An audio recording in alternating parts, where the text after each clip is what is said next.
नारायणं नमस्कृत्यं नरं चैव नरोत्तमं देवीं सरस्वतीं चैव ततो जयमुदीरयेत्। जय श्री कृष्णा। राधे राधे। भगतजनों, आज हम कार्तिक मास महात्म्य का 9वां अध्याय सुनेंगे। इस अध्याय में हम गुणवती का कार्तिक व्रत की पुण्य से सत्यभामा के रूप में अवतार तथा भगवान के द्वारा शंखासुर का वध और वेदों का उद्धार, इस पावन कथा को सुनेंगे।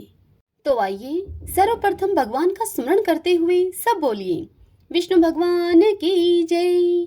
ओम नमो भगवते वासुदेवाय। श्री सूत जी कहते हैं, हे ऋषिगणों, एक समय हर्षो उल्लास से प्रसन्न मुख वाली देवी सत्यभामा ने भगवान श्री कृष्ण से कहा, हे भगवान, मैं धन्य हूँ, मैं कृत्य हूँ और मेरा जीवन सफल है। हे प्रभु, मैंने पूर्व जन्म में कौन सा दान, व्रत अथवा तप किया है जिससे कि मृत्युलोक में जन्म लेकर भी मैं आपकी अर्धांगिनी हुई हूँ। जन्म जन्मांतर में मेरा कैसा स्वभाव था, मैं कौन थी और किसकी पुत्री थी, जो इस जन्म में मैं आपकी प्रितमा पत्नी हुई। ये सब बातें आप मुझे बताइए। तब भगवान श्री कृष्ण सत्यभामा से बोले, हे प्रिय, सतयुग के अंत में हरिद्वार में एक श्रेष्ठ ब्राह्मण रहते थे जिनका नाम देव शर्मा था। वे अत्रि कुल में उत्पन्न हुए थे और वेद वेदांगों के पारंगत विद्वान थे। उनकी अवस्था बहुत अधिक हो चली थी, किंतु उनके कोई पुत्र नहीं हुआ। केवल एक कन्या थी जिसका नाम गुणवती था। देव शर्मा ने चंद्र नामक अपने शिष्य को ही अपनी पुत्री ब्याह दी और उसी को पुत्र की भांति माना। चंद्र जितेंद्रिय तथा आज्ञाकारी था। वह देव शर्मा को अपने पिता के ही समान मानकर उनकी सेवा किया करता था। एक दिन वे दोनों कुश लाने के लिए वन में गए, जहां यमराज के समान आकार वाले किसी विकराल राक्षस ने उन दोनों को मार डाला। वे दोनों अपने अपने पुण्य के प्रभाव से भगवान विष्णु के लोक में गए। उनके मारे जाने का समाचार सुनकर गुणवती पिता और पति के वियोग दुख से पीड़ित होकर करुण स्वर में विलाप करने लगी। उसने घर का सारा सामान बेचकर अपनी शक्ति के अनुसार उन दोनों का पारलौकिक कर्म संपन्न किया। उसके बाद वह उसी नगर में निवास करने लगी। जीवित रहने पर भी गुणवती संसार के लिए मर चुकी थी। उसने होश संभालने के बाद से मृत्यु पर्यंत तक 2 व्रतों का विधि पूर्वक पालन किया। एक तो एकादशी का उपवास और दूसरा कार्तिक मास का भलीभांति सेवन। इस प्रकार गुणवती प्रतिवर्ष कार्तिक का व्रत किया करती थी।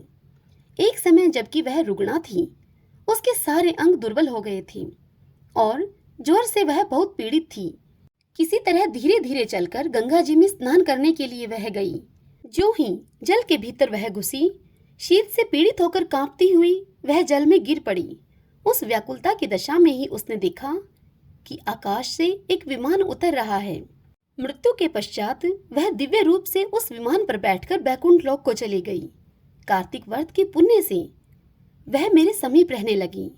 तदंतर ब्रह्मा आदि देवताओं की प्रार्थना से जब मैं इस पृथ्वी पर आया, तब मेरे साथ मेरे समस्त पार्षद भी यहाँ आए। हे भामिनी, ये सब यदुवंशी मेरे पार्षद गण ही हैं। पूर्व जन्म के देवशर्मा ही तुम्हारे पिता सत्राजित हुए हैं और वे चंद्र नामक ब्राह्मण ही इस समय अक्रूर हुए हैं, तथा तुम वही कल्याणमयी गुणवती हो। कार्तिक व्रत के पुण्य से तुम मेरे लिए अधिक प्रसन्नता देने वाली बन गई। पूर्व जन्म में तुमने जो मेरे मंदिर के द्वार पर तुलसी जी की वाटिका लगा रखी थी, यह उसी का फल है कि इस समय तुम्हारे आंगन में यह कल्प वृक्ष शोभा पा रहा है। तुमने जो मृत्यु पर्यंत कार्तिक व्रत का अनुष्ठान किया है, उसके प्रभाव से तुम्हारा मुझसे कभी भी वियोग नहीं होगा। हे प्रिय, पूर्व काल में राजा पृथु और महर्षि नारद का इस विषय में जो संवाद हुआ है, तुम उसको सुनो। पृथु के पूछने पर नारद जी ने इस प्रकार कहना आरंभ किया। प्राचीन काल में शंख नामक एक असुर था जो समुद्र से उत्पन्न हुआ था। उसने इंद्र आदि समस्त लोकपालों के अधिकार छीन लिए। देवता मेरुगिरी की दुर्गम कंदराओं में छिपकर रहने लगे। अब उस समय दैत्य ने विचार किया, यद्यपि मैंने देवताओं को जीत लिया है, तथापि वे बलवान दिखाई देते हैं। अब इस विषय में मुझे क्या करना चाहिए? यह बात तो मुझे भली भांति ज्ञात है कि देवता वेद मंत्रों के बल से ही प्रबल प्रतीत होते हैं। अतः मैं वेदों का ही अपहरण कर लूंगा। इससे सब देवता निर्बल हो जाएंगे। ऐसा निश्चय करके वह दैत्य ब्रह्मा जी के सत्यलोक से ही शीघ्र ही वेदों को हर लाया। उसके द्वारा ले जाए जाते हुए वेद भय से उसकी चंगुल से निकल भागे और यज्ञ, मंत्र एवं बीजों के साथ जल में समा गए। शंखासुर उन्हें ढूंढता हुआ समुद्र के भीतर घूमने लगा, किंतु उसने कहीं भी एक जगह वेद मंत्रों को नहीं देखा। इधर देवताओं ने भगवान विष्णु के पास जाकर उनकी स्तुति की। तब भगवान विष्णु जागे और उन्हें इस प्रकार बोले, हे देवताओं, मैं तुम्हारे गीत, वाद आदि मंगल साधनों से प्रसन्न होकर तुम्हें वर देने के लिए उद्यत हूँ। कार्तिक शुक्ल पक्ष की एकादशी को तुमने मुझको जगाया है, इसलिए यह तिथि मेरे लिए अत्यंत प्रीतिदायिनी है और माननीय है। शंखासुर के द्वारा हारे गए संपूर्ण वेद जल में स्थित हैं। मैं सागर पुत्र शंखासुर का वध करके उन वेदों को अभी लाए देता हूँ। इस कार्तिक मास में जो श्रेष्ठ मनुष्य प्रातःकाल स्नान करते हैं, वे सब यज्ञ के अवभृत स्नान के द्वारा भली भांति नहा लेते हैं। आज से मैं भी कार्तिक में जल के भीतर निवास करूंगा। तुम सब देवता भी मुनीश्वरों के सहित मेरे साथ जल में आओ। ऐसा कहकर मछली के समान रूप धारण करके भगवान विष्णु आकाश से जल में गिरे। फिर शंखासुर को मारकर भगवान विष्णु बद्री वन में आ गए और वहां उन्होंने संपूर्ण ऋषियों को बुलाकर इस प्रकार उन्हें आदेश दिया। भगवान विष्णु बोले, हे मुनीश्वरों, तुम जल के भीतर बिखरे हुए वेद मंत्रों की खोज करो और जितनी जल्दी हो सके उन्हें सागर के जल से बाहर निकाल कर लाओ। तब तक मैं देवताओं के साथ प्रयाग में ठहरता हूँ। तब उन तपोबल संपन्न महर्षियों ने यज्ञ और बीजों के सहित संपूर्ण वेद मंत्रों का उद्धार किया। उनमें से जितने मंत्र जिस ऋषि ने उपलब्ध किए, वही उन मंत्रों का उस दिन से ऋषि माना जाने लगा। तदंतर सब ऋषि एकत्र होकर प्रयाग में गए। वहां उन्होंने ब्रह्मा जी के सहित भगवान विष्णु को उपलब्ध हुए सभी वेद मंत्र समर्पित कर दिए। सब वेदों को पाकर ब्रह्मा जी बड़े प्रसन्न हुए। उन्होंने देवताओं और ऋषियों के साथ प्रयाग में अश्वमेध यज्ञ किया। यज्ञ समाप्त होने पर सब देवताओं ने भगवान से यह निवेदन किया। सभी देवता भगवान विष्णु से बोले, हे देवादिदेव जगन्नाथ, इस स्थान पर ब्रह्मा जी ने खोए हुए वेदों को पुनः प्राप्त किया है और हमने भी यहाँ आपके प्रसाद से यज्ञ भाग पाए हैं। अतः यह स्थान पृथ्वी पर सबसे श्रेष्ठ पुण्य की वृद्धि करने वाला एवं भोग और मोक्ष को प्रदान करने वाला हो। साथ ही यह समय भी महापुण्यमय और ब्रह्मागाति आदि महापापियों की भी शुद्धि करने वाला हो तथा यह स्थान यहाँ दिए हुए दान को अक्षय बना देने वाला भी हो। आप हमें यह वर दीजिए। तब भगवान विष्णु ने कहा, हे देवताओं, तुमने जो कुछ भी कहा है वह मुझे सभी स्वीकार है। तुम्हारी इच्छा पूर्ण हो। आज से यह स्थान ब्रह्मा क्षेत्र के नाम से प्रसिद्ध होगा। सूर्य वंश में उत्पन्न राजा भगीरथ यहाँ गंगा को ले आएंगे और वह यहाँ सूर्य कन्या यमुना से मिलेगी। ब्रह्मा जी और तुम सब देवता मेरे साथ यहाँ निवास करो। आज से यह तीर्थराज के नाम से विख्यात होगा। तीर्थराज के दर्शन से तत्काल सब पाप नष्ट हो जाएंगे। सूर्य जब मकर राशि में स्थित होंगे, उस समय यहाँ स्नान करने वाले मनुष्यों के सब पापों का यह तीर्थ नाश करेगा। यह काल भी मनुष्यों के लिए सदा महान पुण्य फल देने वाला होगा। माघ में सूर्य के मकर राशि में स्थित होने पर यहाँ स्नान करने से शालोक्य आदि फल प्राप्त होंगे। देवादिदेव भगवान विष्णु देवताओं से ऐसा कहकर ब्रह्मा जी के साथ वहीं पर ही अंतर्ध्यान हो गए।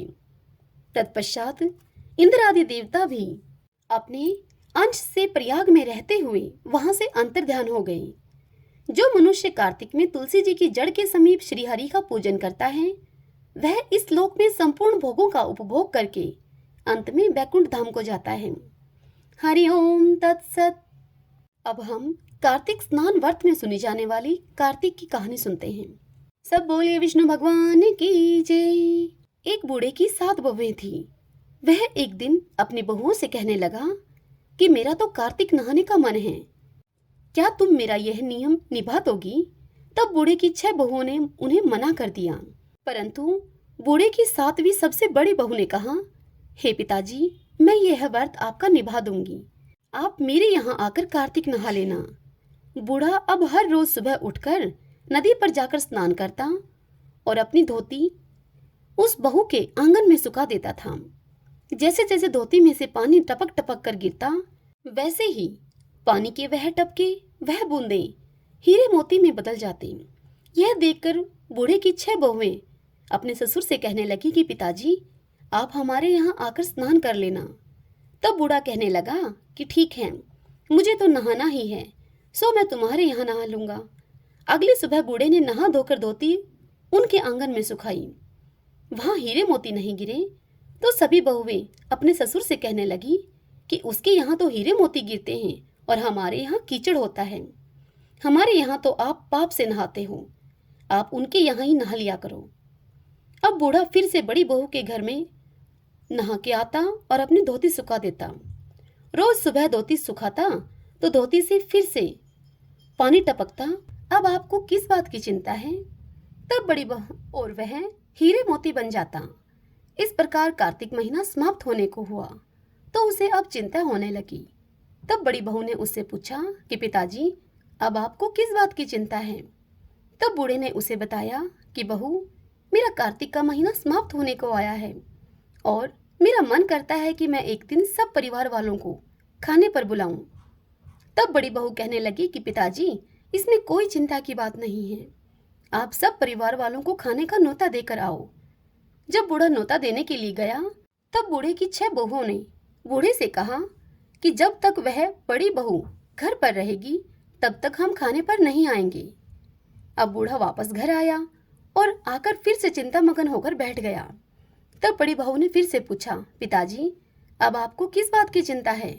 तब बूढ़े ने कहा कि बहू, उन सब का यह कहना है कि जब तक तुम यहाँ पर घर पर रहोगी तब तक वह खाने पर नहीं आएंगी। तब बड़ी बहू कहने लगी कि इसमें चिंता की कोई बात नहीं है पिताजी, आप उन्हें मैं अपनी 4 रोटी लेकर खेत पर चली जाऊंगी। बूढ़े ने अपनी बड़ी बहू के कहे अनुसार ही किया। तत्पश्चात बड़ी बहू खेत पर चली गई और फिर बूढ़े की 6 बहुएं घर पर खाना खाने के लिए आई। उन्होंने कुछ तो खाना खाया और बचे हुए खाने में मिट्टी और कंकड़ डालकर चली गई। उन सब ने सोचा कि अब इससे बड़ी बहू को परेशानी होगी। वहीं दूसरी ओर बड़ी बहू खेत में बैठी हुई यह कह रही थी कि राम जी की चिड़िया, राम जी का खेत, चुगलो चिड़िया भर भर के पेट। मेरे ससुर ने तुम्हें घर पर जगह दी है और मैंने खेत में। इस प्रकार वह चिड़ियों को बाजरा डालकर घर पर आ गई। तब बूढ़ा उदास होकर बैठा हुआ मिला उसे। तब वह बोली, पिताजी, अब क्या हुआ? आप उदास क्यों हैं? तब वह बूढ़ा कहने लगा कि बहू, तुम्हारी देवरानी जेठानी आई थी, उन्होंने खूब खाया पिया और बचे हुए खाने में भी कंकड़ और मिट्टी डालकर चली गई। तुम्हारे लिए तो कुछ बचा ही नहीं है। तब वह कहने लगी कि कोई बात नहीं पिताजी, मेरा क्या है, मैं तो 4 रोटी फिर बनाकर खा लूंगी, बाकी सब काम तो ठीक ठाक से निपट गया है ना। तब बूढ़ा बोला कि हाँ, बाकी सब तो बहुत अच्छे से निपट गया, भोजन कम नहीं पड़ा। तब बड़ी बहू घर के अंदर गई तो वह जाकर क्या देखती है कि जिस खाने में उसकी देवरानी जेठानी मिट्टी और कंकड़ डालकर गई थी, उस भोजन में हीरे मोती बिखरे पड़े हैं और घर महल हो गया है। सारा घर धन दौलत से भर गया है, अन्न के भंडार भर गए हैं। तब उसने ससुर से आकर कहा, पिताजी, आप तो कह रहे थे कि मेरे लिए कुछ भी नहीं है, मेरा घर तो हीरे मोतियों से भर गया है। जहां देखूं वहां धन दौलत की वर्षा हो रही है, अन्न के भंडार भरे हुए हैं, घर महल बन गया है। तब बूढ़े ने कहा कि बेटी, तुमने मेरा कार्तिक स्नान बड़े सच्चे मन से निभाया था और उन्होंने पाप से निभाया था। बेटी, तुम पर कार्तिक देव प्रसन्न हुए हैं, सो उनकी कृपा से तुम्हारा घर अन्न धन हीरे मोतियों से भर गया है। हे कार्तिक देव, जैसे आप बूढ़े की उस बहू पर बरसे, वैसे ही इस कथा को कहते सुनते हुंकारा भरते आप सब पर बरसना, सब पर अपनी कृपा करना। सब बोलिए कार्तिक देव भगवान विष्णु की जय।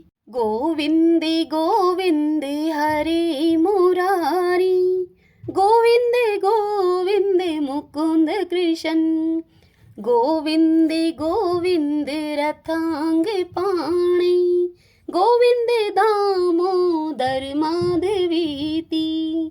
ओम नमो भगवते वासुदेवाय।